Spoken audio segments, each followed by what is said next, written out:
Shalom, selamat pagi Bapak Ibu, saudara-saudaraku yang kekasih dalam Tuhan Yesus Kristus. Berjumpa lagi dalam program Bertumbuh dan Berbuah. Pagi ini kita akan mendengarkan bersama kebenaran firman Tuhan. Bapak Ibu, saudara-saudaraku yang kekasih, hal apa yang membuat kita sebagai manusia kadang merasa terkesan menyebalkan dan risih? Hal apa? Yaitu hal menunggu. Bapak Ibu, mari kita belajar bersama tentang menunggu waktu Tuhan. Kapan Tuhan bekerja, itu yang sering kita pertanyakan ketika kita sedang menghadapi persoalan. Kalimat waktu Tuhan pasti yang terbaik boleh jadi terkesan menyebalkan ketika kita terkena masalah. Mengapa? Karena waktu Tuhan pasti bukan waktu kita. Kelihatannya kita harus menunggu sampai pekerjaan Tuhan itu nyata dalam kehidupan kita. Dan kita mengerti apa yang menjadi rencana Tuhan ketika kita menunggu janjinya Tuhan. Bapak Ibu, ketika kita sudah putus harapan, ketika kita hilang arah, hal yang paling sangat-sangat menyebalkan itu ketika kita harus menunggu. Dan rasanya itu tidak enak. Dan mengapa harus menunggu waktu Tuhan? Apa sih yang sebenarnya Tuhan mau dan mengajarkan kita lewat hal-hal yang kita alami? Yang pertama, mengapa kita harus menunggu waktu Tuhan? Pertama-tama, menunggu waktu Tuhan itu membuat kita belajar bersabar. Tuhan mau kita belajar bersabar dan beriman. Dalam dunia yang serba cepat, kadang kita semua sebagai manusia ingin serba instan. Seringkali kita ingin sesuatu terjadi seperti keinginan kita, kemauannya kita, dan kita mau itu secepatnya mungkin terjadi. Namun Alkitab mengajarkan kita bahwa masa untuk segala sesuatu di bawah langit ini ada masanya. Itu di Pengkhotbah 3 ayatnya yang pertama. Mengakui bahwa waktu Tuhan pasti yang terbaik itu akan membantu kita untuk belajar berserah dan mempercayai proses yang Tuhan tetapkan dalam setiap kehidupan kita. Yang kedua, Tuhan lebih tahu akan segala hal. Tuhan adalah Allah yang Maha Tahu. Bapak Ibu, kita lihat dalam 1 Yohanes 3 ayat yang ke-20.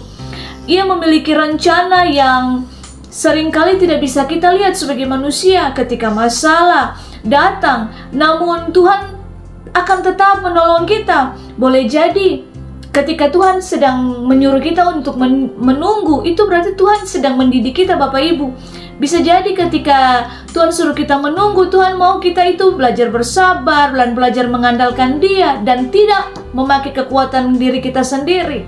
Ketika kita bertumbuh, disitulah kita menyadari akan proses Tuhan. Ketika Tuhan memerintahkan kita untuk menunggu waktunya, memang tidak enak Bapak Ibu, tapi namun itu semua akan membuat hidup kita tuh terasa indah. Karena apa? Kita berjalan memegang janjinya Tuhan. Karena waktu Tuhan bukan waktu kita. Seperti kata Salomo dalam Raja-Raja 8 ayat 39, di situ dia berkata, sebab Engkau sajalah yang mengenal hati semua anak manusia. Kedua hal ini Bapak Ibu membuat kita itu menyadari betapa rapuhnya hidup kita sebagai manusia. Tak ada benar-benar yang pasti, karena apa yang Tuhan inginkan bisa jadi berbeda dengan apa yang kita mau. Dan disitulah alasan terbesar supaya kita betul-betul percaya mengandalkan Tuhan dan belajar untuk sungguh-sungguh berjalan dengan Tuhan. Bapak Ibu, mari kita percaya kepada Tuhan dengan segenap hati dan jangan kita bersandar kepada pengertian kita sendiri.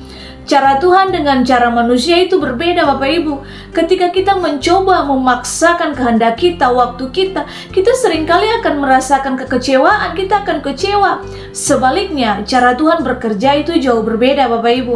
Ia melihat gambaran yang besar, mengetahui apa yang terbaik bagi kita. Tuhan Alfa dan Omega. Dia tahu awal dan akhir kehidupan kita. Dia lebih tahu masa depan kita. Tapi terkadang manusia ingin berjalan dengan kekuatannya sendiri. Nah, ini yang berbahaya bagi setiap orang yang berjalan dengan kekuatannya.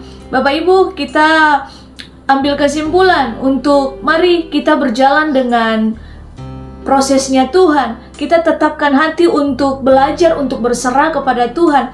Percayakan janji Tuhan sekalipun kita harus menunggu.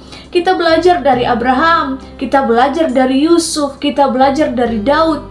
Berapa tahun Tuhan mengangkat hidup mereka?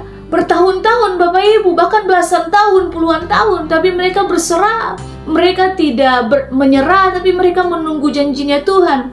Dan mari Bapak Ibu, kita perbarui pikiran kita perbarui akal budi kita. Karena Tuhan berkata, sebab aku ini mengetahui rancangan-rancangan yang ada padamu. Dan firman Tuhan ini menguatkan setiap kita buat rencana Tuhan tuh ada rancangan damai sejahtera, bukan rancangan kecelakaan. Biarlah perenungan di pagi ini Bapak Ibu menguatkan setiap kita, menuntun jalan-jalan kita, dan damai sejahtera Allah melampaui segala akal, memelihara hati dan pikiran kita oleh Yesus Kristus.